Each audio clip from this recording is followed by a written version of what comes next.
तपाईले जब दशंसा दिनुहुन्छ तपाईले के डिक्लेयर गर्दै हुनुहुन्छ, के प्रोक्लेम गर्दै हुनुहुन्छ? हिज life in my life. Amen.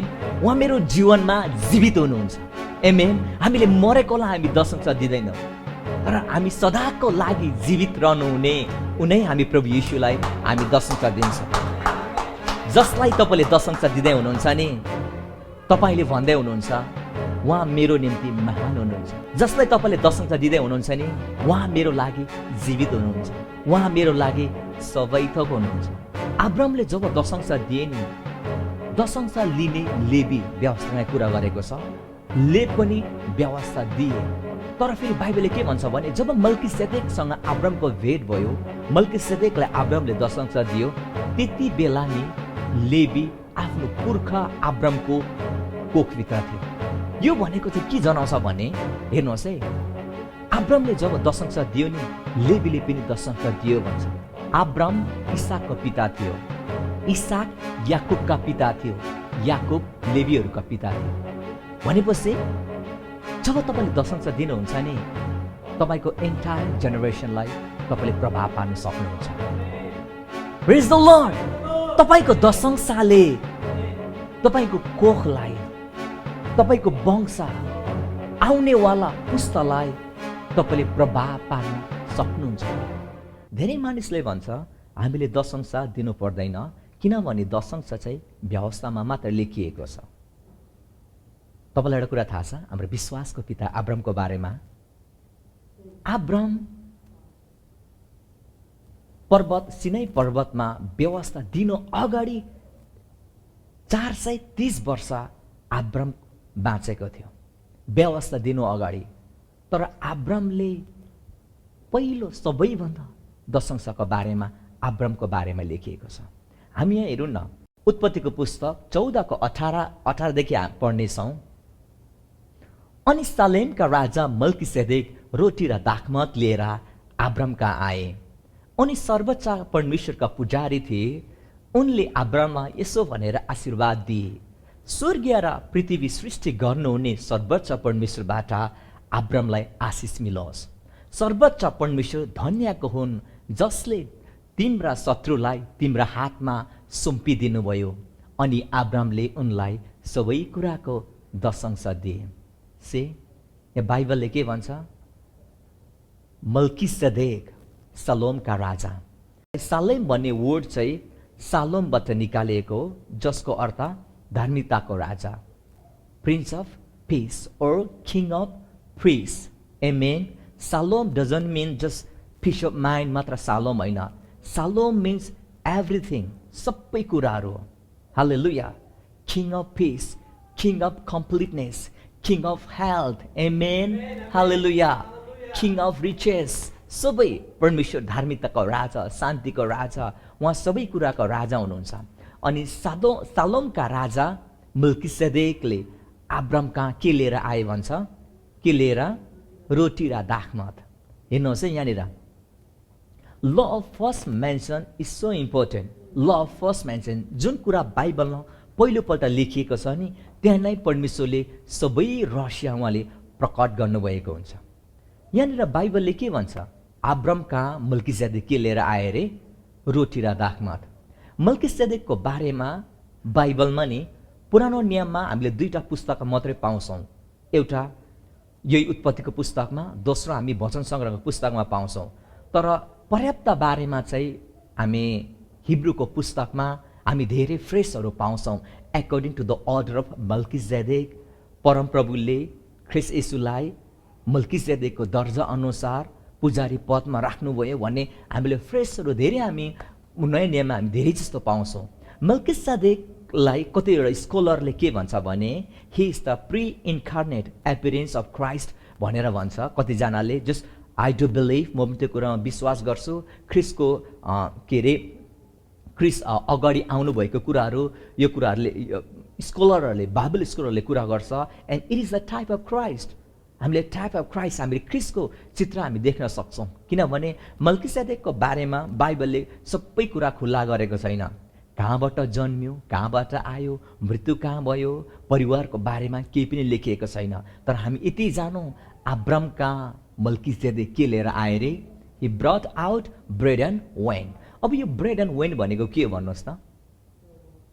Good, प्रभु भोज। के लिएर आए रे मल्किसेदेकले? प्रभु भोज लिएर आएको छ। अब यो घटना कतिखेरमा लिखिएको भने नि, जब उसको भतिज लुतेलाई बलियो चाडो राजाले गिरफ्तार गरेर लगेको हुन्छ। न लुते होइन, लुत या मलाई थाहा छ। लुतलाई जब चारवटा राजाले जब उसलाई आक्रमण गरेर लगेको हुन्छ, त्यस पछाडि अब्राम गएर उसलाई छुटाउँछ। अनि छुटाएर धन सम्पत्ति जति पनि लुतको लुटेको हुन्छ त्यो सबै फेरि ब्याक टु उसले लिएर आउँछ। ऊ टायर्ड हुन्छ, वरिड हुन्छ, गलेको हुन्छ, स्ट्रेस हुन्छ। तर त्यो बेलामा मेल्किसेदेक सालेमका राजा आएर रोटी र दाखमद ल्याउँछ। अनि दिए पछाडि अब्रामलाई मेल्किसेदेकले हेर्नुहोस् त, यहाँ श्राप दिएको छैन, आशिष दिएको छ। प्रभु भोजमा आशिष छ प्रिय। आमेन। के कुरा हामी आफ्नो शरीरले हामी गर्छौँ भने हामी थाके पठाउँछौँ। प्रभु भोज हामी गर्दैनौँ, तर प्रभु भोज हामी ग्रहण गर्छौँ। सबैले भन्नुहोस् त आमेन। गऱ्यो भने हामीले, तपाईँले नभन्नुहोस् म प्रभु भोज गर्छु, मण्डलीमा प्रभु भोज गर्छु है, तर यहाँ के भन्छ? मेल्किसेदेक he brought bread and wine. उसले के लिएर आए रे? रोटी र दाखमद। अब्रामले के गर्यो? ग्रहण गर्यो। मलाई थाहा छ तपाईँ प्रभु भोज घरमा बनाउनुहुन्छ, तर तपाईँले बनाए तापनि, तर जहिले आफूलाई देख्नुहोस् प्रभु येशूले तपाईँको निम्ति रोटी र दाखमद लिएर आएको। ग्रहण गर्नुहोस्, त्यहाँ तपाईँले रेभुलेसन पाउनुहुन्छ। तपाईँ कहिले पनि थाक्नुहुन्न। गर्दाखेरि तपाईँलाई आफूलाई लिगलिस्टिक वेले तपाईँले हेर्नुहुन्न, धार्मिक विधि पालन गरेको रहेछ भनेर तपाईँ सायद आफ्नो हातले गर्नुभयो भने सायद तपाईँ गल्नुहुन्छ होला, किनभने गऱ्यो भने हामी गल्छौँ, मानिस हो। तर जहिले प्रभु भोज चाहिँ हामी ग्रहण गर्छौँ। Amen. That means have you receive communion. तपाईँले के ग्रहण गर्नुभयो कम्युनियन आज? Pastor say just I do communion. न डु होइन, you got to receive it. Amen. तपाईँले ग्रहण गर्नुपर्छ। आमेन। Those who receive the abundance of grace and the gift of righteousness, receiving.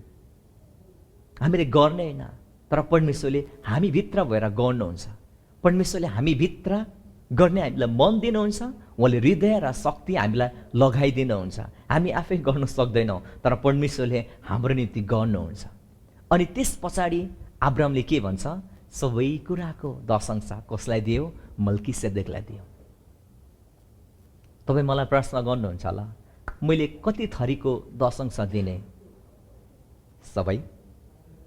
आमेन। तपाईँको फुलबारी लठरममा छ, परमेश्वरले तपाईँलाई त्यो दिनुभएको। आमेन। तपाईँको हातमा जे आयस्रोत आएको छ, मेरो मम्मीले दशंश दिनुहुन्छ, उहाँले केयर गर्यो अरे भत्ता थाप्नुहुन्छ उहाँले। आमेन। प्रेज द लर्ड। परमेश्वरले उहाँलाई ब्लेस गर्नुहुन्छ। हालेलुया। सबै कुराको तपाईँको हातमा जे आउँछ नि। पुरानो नियममा के हुन्थ्यो भने मन्दिर टाढो भएको कारणले गर्दाखेरि उनीहरूले जमिनको फल लिएर आउनु पर्थ्यो, तर आउँदा आउँदै बाटोमा कुहिन्थ्यो, गनाउँथ्यो। त्यसैले गर्दा उनीहरूले बेच्थ्यो, अनि बेचेर उनीहरूले सिक्का मन्दिरमा लिएर चढाउँथ्यो। अहिले हामी खनजोत गर्दैनौँ होला, गरे तापनि यहाँ प्लिज नल्याउनुहोस् त्यो एप्पलहरू नल्याउनुहोस् यहाँनिर।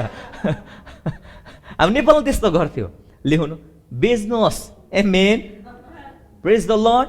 राम्रो देख्छ हामी, किनभने हामी त्यस्तै तरिकाले हामी चल्नु पर्यो। तपाईँ आउँदा आउँदा कुहिन्छ, कोही बेला गर्मीमा गाह्रो हुन्छ, गर्मीमा कुहिन्छ। आमेन।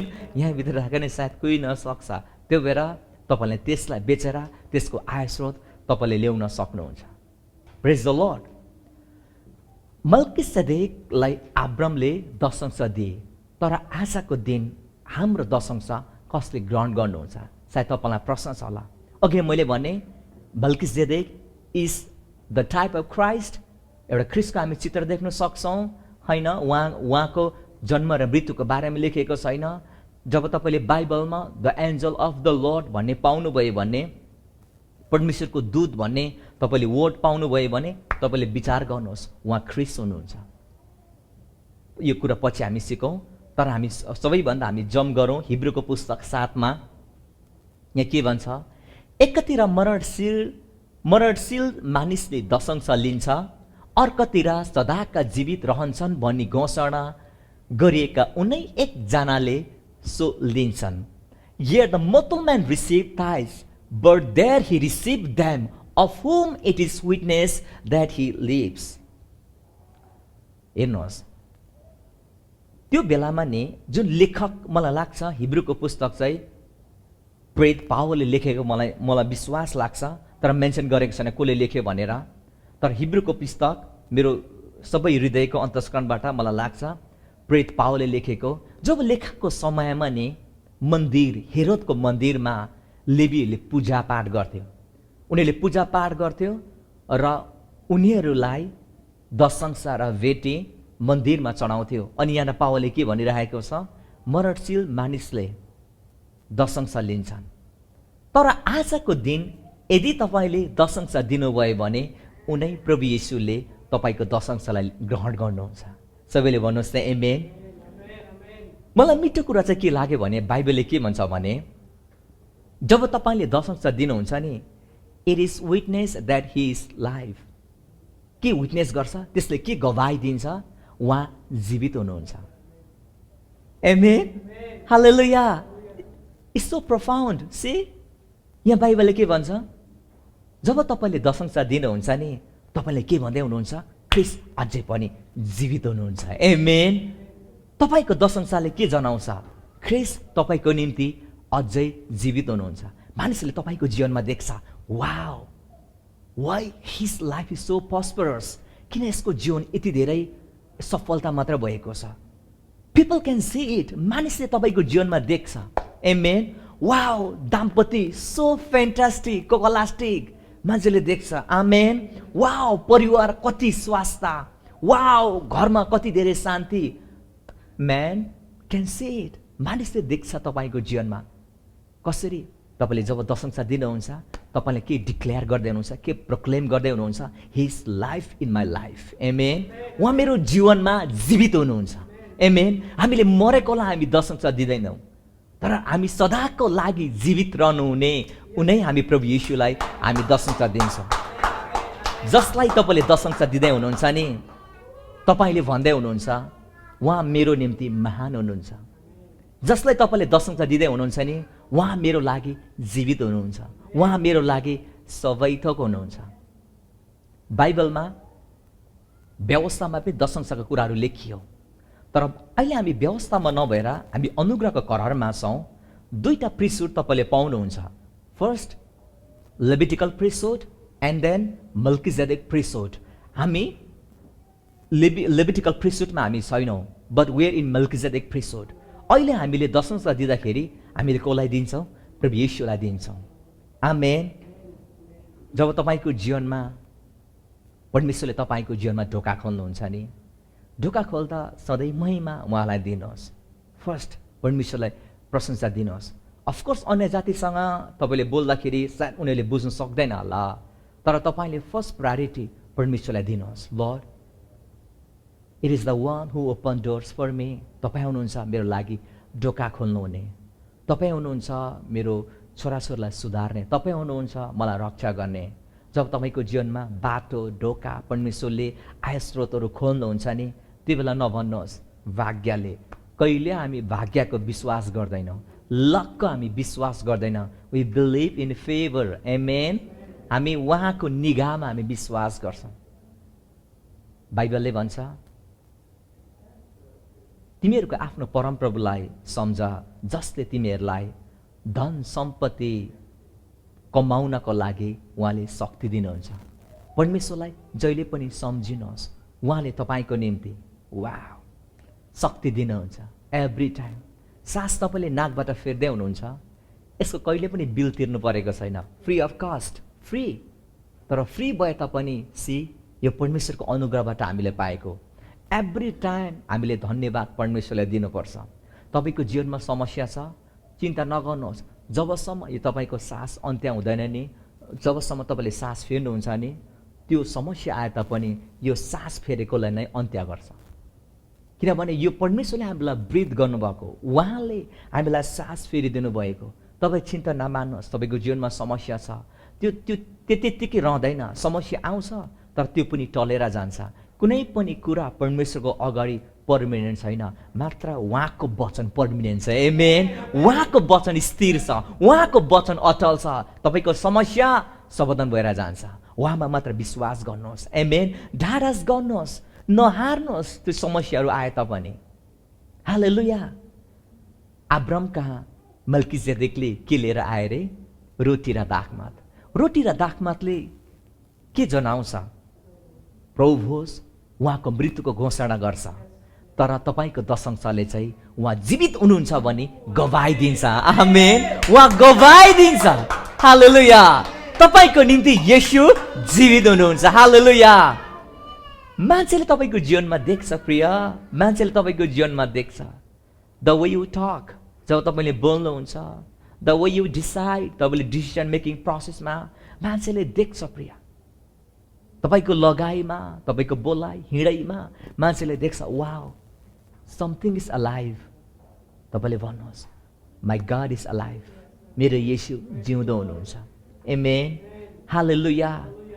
हालेलुया। मेरो येशू जिउँदो हुनुहुन्छ। केले जनाउँछ? तपाईँको यो एउटा just it is a declaration of your faith. तपाईँको यो विश्वासको यो एउटा घोषणा हो, जुन चाहिँ तपाईँले दिएको दशंशले जनाउँछ उहाँ चाहिँ जीवित हुनुहुन्छ। हामी नेक्स्टमा हामी 9मा जाउँ त। 9ले के भन्छ? अनि यसो पनि भन्न सकिन्छ, अब्रामले दशंश दिँदा दशंश लिने लेवीले पनि दिएका थिए, किनभने मल्किसेदेकले अब्रामलाई भेट्दा त लेवी आफ्नो पुर्खा अब्रामको शरीरभित्र थिए। यहाँ बाइबलले के भन्छ भने, अब्रामले जब दशंश दियो नि, दशंश लिने लेवीले पनि दशंश दिए भन्छ। फेरि म तपाईँलाई भन्छु है, लिसन केयरफुली। अब्रामले जब दशंश दिए नि, दशंश लिने लेवी व्यवस्थामा कुरा गरेको छ, ले पनि व्यवस्था दिए। तर फेरि बाइबलले के भन्छ भने, जब मल्किसेदेकसँग अब्रामको भेट भयो, मल्किसेदेकलाई अब्रामले दशंश दियो, त्यति बेला नि लेवी आफ्नो पुर्खा अब्रामको कोखभित्र थियो। यो भनेको चाहिँ के जनाउँछ भने, हेर्नुहोस् है, अब्रामले जब दशंश दियो नि, लेवीले पनि दशंश दियो भन्छ। अब्राम इसाकको पिता थियो, इसाक याकुबका पिता थियो, याकुब लेवीहरूका पिता थियो।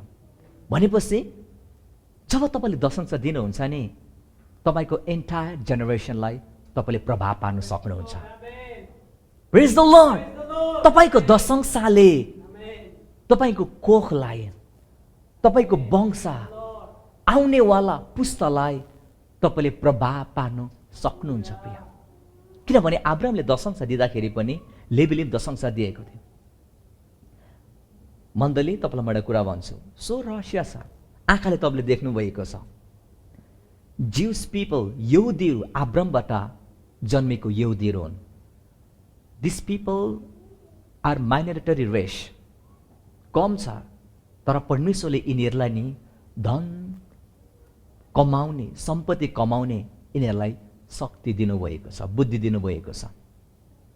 नोबल प्राइज विनर सबैभन्दा ज्युस छ। यिनीहरू कम जाति हो, तर यिनीहरू यस्तो धेरै स्मार्ट छ नि। किनभने हामी यहाँ के देख्छौँ भन्दाखेरि, अब्रामको कारणले गर्दाखेरि यिनीहरू पनि आशिषित भएको छ। Who is the founder of Facebook? Mark Zuckerberg. Who is he? He is Jesus. Amen. Who is founder of Google? See Larry, who is the founder of Google? Sergey Brin, amen. Larry, and who is founder of WhatsApp? Just WhatsApp, man. Him is the idea ko le diyo. John Kohim. See, they all are Jews. परमेश्वरले तिनीहरूलाई कस्तो बुद्धि दिनुभएको छ प्रिय। किन भन्दाखेरि तपाईँको दशंशले प्रिय, तपाईँको आउनेवाला भावीलाई, आउनेवाला पिँढीहरूलाई, आउनेवाला जेनेरेसनलाई पोजिटिभ प्रभाव गर्छ। तपाईँलाई थाहा छ, जोन डी रकेफिलको बारेमा तपाईँले सुन्नुभएको छ? कतिजनाले सुन्नुभएको छ? He is the richest man in the modern history. Richest man beside king Solomon. उसको वर्थ कति थियो? 2.1 ट्रिलियन। अहिलेकोमा कन्भर्ट गर्ने भने even the Bill Gate, Jeff, they can reach उनीहरूले रिच गर्न सक्दैन। जस्ट उनीहरूसँग चाहिँ 100 बिलियन नेटवर्थ छ। But John D Rockefeller he has 2.1 trillion. अनि उसले एकचोटि जब उसलाई सोद्धाखेरि उसले यहाँ जवाब दिएको छ। यो कुराले म तपाईँलाई इन्करेज गर्न चाहन्छु। नेक्स्ट हामी जाउँ त। Yes, I tithe. I began work as a small boy to help my mother. The first week, I took my $1.50 and $1.50 home to my wife as she held it in her lap. She explained she will be happy if I will give a tenth of it to the Lord. I did, and from that week to this day, I have tithed every dollar that God has entrusted me. And I want to say that if I had not tithed the first dollar I made, I would not have tithed the first $1 million I made. Train the children to tithe, and they will grow faithful steward of the Lord. See? उसले यहाँ के भनेको छ, जब म एउटा सानो जब केटो थियो, म केटो हुँदाखेरि मैले आफ्नो आमालाई सहयोग गर्नको लागि मैले काम गरेर पैसा कमाएँ। कति? $1.50 कमाएँ। आमाको मैले काखमा लिएर राखिदिएँ। तर आमाले मलाई भन्नुभयो, छोरा, यदि तैँले यो $1.50 को तैँले 10 अंश चाहिँ प्रभुलाई दिस भने म धेरै खुसी हुन्छु। अनि उसले प्रभुलाई 10 अंश दियो। अनि उसले के भने फेरि, यदि मैले त्यो बेला 10 अंश नदिएको भए अहिले म दिन सक्दिनँ, तर मैले त्यो बेला 10 अंश दिएँ र अहिले म $1 मिलियन पनि दिन सक्छु। अनि उसले के भन्दैछ, तिमीले आफ्नो छोराछोरीलाई सिकाऊ सानैदेखि, ताकि उनीहरू प्रभुको निम्ति असल भण्डारी बन्न सकोस्। Teach your children. तपाईँको आफ्नो नानीहरूलाई सिकाउनुहोस् तपाईँले 10 अंश दिनको लागि। सी, यति धनी मानिस प्रभुको राज्यमा हामीले यस्तै जेनेरेसन हामीले खडा गर्नुपर्छ प्रिय। हालेलुया। तपाईँले अहिलेदेखि सिकाउनुहोस्। जब म जवान थिएँ नि, अहिले पनि म जवान छु। प्रेज द लर्ड। भर्खर 17 वर्ष पुगिरहेको छु त। जब म जवान थिएँ, जवान हुँदाखेरि हाम्रो समयमा चाहिँ के हुन्थ्यो भने पास्टर बुवाले 10 अंशको बारेमा वचन हुन्थेन लिडर्सहरूले, तर अरू पास्टर सिनियर अरू पास्टर लिएर बोलाउनु हुन्थ्यो 10 अंशको बारेमा। अनि माथिबाट यस्तो थरथर मुटु काम्ने गरी वचन बोल्नुहुन्थ्यो। अनि तर त्यो बेला व्यवस्थाद्वारा उनीहरूले वचन बोले तापनि मैले ग्रहण गरेँ र मैले नि कहिले पनि 10 अंश दिन अहिलेको समयसम्म मैले भुलेको छुइनँ। किनभने मेरो लागि लगाव बसिसकेको छ। लगाव बसिसकेको छ। तपाईलाई लगाव बसेको छ नि गाडी कुदाउनु। कोही बेला कसैले तपाईँको गाडी कुदाइदियो भने तपाईँ प्यासेन्जर सिटमा बस्नु पर्ने हो नि, तर तपाईँ आफ्नै सिटतिर जानुहुन्छ। किनभने लगाव बसेको छ तपाईँलाई आफ्नो ठाउँमा बस्ने। नानीलाई सिकाउनुहोस् तपाईँले अहिलेदेखि नै। जब उसको हातमा अलिकति कसैले दिन्छ, हेभी टाइड, म खुसी हुन्छु यदि तिमीले परमेश्वरलाई दियो भने। कसैले तपाईँको हातमा नानीलाई दिएको छ, टिच योर चाइल्ड। तपाईँको आफ्नो नानीलाई सिकाउनुहोस्। कहिले पनि त्यो कुराबाट तर्केर जाँदैन। अहिले मेरो जीवनमा जब म परमेश्वरलाई 10 अंश दिन्छु नि, आई फिल सो ह्याप्पी। मलाई धेरै खुसी लाग्छ। किनभने मेरो 10 अंशले मैले भनिरहेको छु, प्रभु तपाईँ मेरो निम्ति जीवित हुनुहुन्छ। आमेन। तपाईँ मेरो लागि जीवित हुनुहुन्छ। त्यही भएर जीवित परमेश्वरले तपाईँको हृदय बुझ्नुहुन्छ। तपाईँ कस्तो समस्या भएर जानुहुन्छ र तपाईँलाई कतिको अभाव छ र तपाईँलाई कसरी जुटाउनु पर्ने हो, जीवित परमेश्वरले तपाईँको निम्ति ढोका खोल्नुहुन्छ। ढोका खोल्नुहुन्छ। अहिलेदेखि सिकाउनुहोस्। जवानहरू अहिले सिक्नुहोस्। तपाईँको हातमा रकम आएको छ, पैसा आएको छ, परमेश्वरलाई सबैभन्दा पहिले छुट्याउनुहोस्। नखानुहोस्, पहिले तपाईँले छुट्याउनुहोस्। जब तपाईँले छुट्याउनुहुन्छ अनि मात्रै अरू कुरा रिमेनिङ तपाईँको कामको लागि प्रयोग गर्नुहोस्। परमेश्वरले हि गना ब्लेस यु। परमेश्वरले तपाईँलाई आशिष दिनुहुन्छ। तपाईँलाई बुद्धि दिनुहुन्छ उहाँले। आमेन। तपाईँलाई ट्यालेन्ट दिनुहुन्छ, अनोइन्टिङ दिनुहुन्छ, ग्रेस तपाईँलाई कुनै पनि काममा उहाँले दिनुहुन्छ। उहाँले फेभर तपाईँलाई मानिसको जीवनबाट उहाँले दिनुहुन्छ। हालेलुया। Teach your children. आफ्नो नानीलाई सानो गरेर सिकाउनुहोस्। तपाईँलाई सायद कम लाग्छ होला, अरे मसँग त $5 छ, यता त्यता गर्दा यति सेन्ड हुन्छ होला, हिसाब गर्नुहुन्छ होला, बट परमेश्वरसँग विश्वास गर्नुहोस्, हि गना इन्लार्ज यु, एमेन। उहाँले म्याक्सिमाइज गर्नुहुन्छ, उहाँले वृद्धि गर्नुहुन्छ तपाईँको लागि। तपाईँसँग कम रकम छ, डु नट बी हेजिटेट, तपाईँ शरम नमान्नुहोस्, द ट्रस्ट इन गड, परमेश्वरसँग विश्वास गर्नुहोस्। तपाईँले अहिलेदेखि सिक्दै जानुहोस् न, तपाईँले सक्नुहुन्छ।